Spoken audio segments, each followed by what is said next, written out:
Walau Saki, Nona masih yang terindah. Jujur, sampai saat ini Ale masih terindah Nona, yang tertanam di beta hati dengan janji-janji manis walau sing ada makna, yang sin tahu sampai kapan rasa ini bisa hilang dari dalam dada. Walau Ale sepi dari beta dan kas tinggal luka, bakas padis badara sing tahu obatnya apa. Asal Ale tahu Nona, beta selama ini coba rawat cinta sakuat raga. Tapi kenapa? Hanya karena ada dia beta tamang rasa saudara.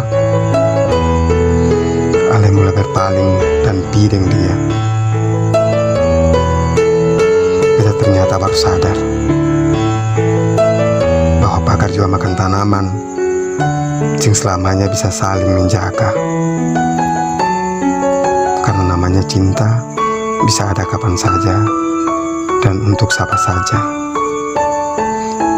Makanya beta harus ikhlas semua yang sudah terjadi.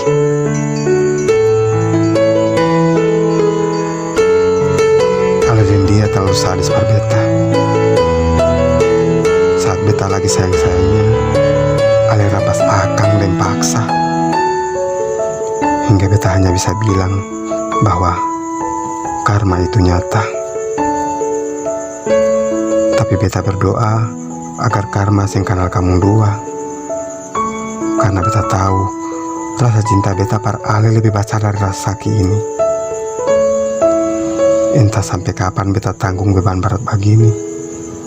Mungkin butuh waktu, tapi itu pasti ada saatnya beta juga harus bahagia.